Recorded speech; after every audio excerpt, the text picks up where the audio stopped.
Look, welcome to our YouTube channel. To this session, we're going to talk about temperatures of batch rooms. What does it all mean? Well, we're going to jump into it, but before we do, I do want to thank our episode sponsor, Dippin' Flavors. Look, the crew at Dippin' Flavors, I can't say enough about them. Jimmy Stutz, Stutzy as we call him. You got Ryan Class, you've got Mary, you got Debbie. Whole customer service section there wanting to help you make great quality products. So flavors, toppings, particulates. It's priced to be landed at your door, dippinflavors.com.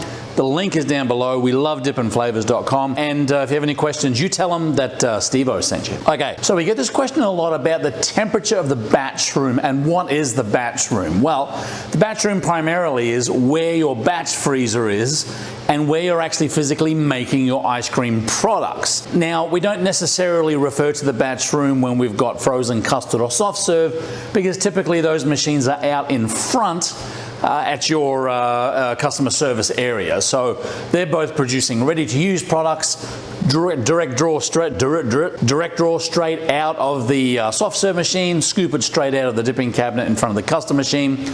Both of those products are ready to go. However, when you've got a batch freezer, typically that batch freezer isn't out the front. It's in a room where you may have your blast freezer, your storage freezer, and all of your different flavors. It's called the batch room. One of the challenges of making a hard scoop ice cream, premium ice cream, is that there is a time process of when you extract that product out to basically folding it with different particulates, Oreos, butterscotch pieces, whatever you're folding into. It's even worse if you're actually putting a ribbon or a variegate in, where you're basically stopping the unit or shutting the gate. You're putting some product in, putting a ribbon, a little bit layer, and a little bit of this and a little bit of that. You get the picture. So what temperature should the room be?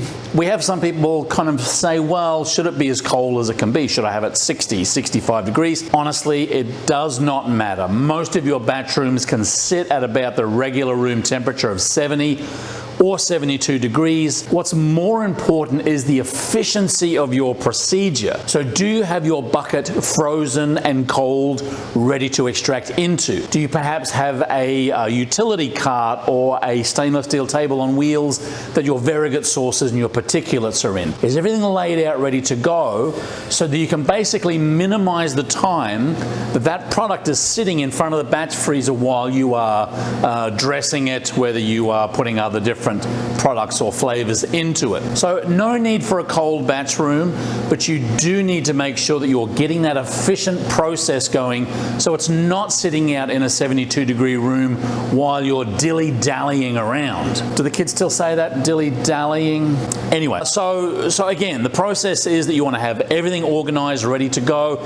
Some batches are going to take longer than others, and the outside of that bucket, when it's susceptible, again, to that ambient room temperature of 72 degrees, is going to basically warm from the outside in. So the colder the bucket is, you'll reduce heat shock, you'll be able to get that out there straight into the blast, and Bob's your uncle. So regular room temperature doesn't matter. You'll actually increase your utility bills by making it lower. Your air conditioning's working harder, and really a couple of degrees, even 5 degrees, won't make a lick of difference to the quality of your ice cream as you're extracting it out. Anyway, simple answer to a very good question. Thanks again to Dippin' Flavors. I love the crew down at Dippin' Flavors. Their link is down below. You'll also find a link down below to Conecon 2022, the biggest ice cream and trade event on the calendar. It's happening 7th, 8th, 9th of November in Fort Worth, Texas, with some great pre-convention activities on the 6th. Highly recommend you look at that link while you're down there. Subscribe, click the bell, say hello, leave a comment, keep on scooping. We'll see you in the next video.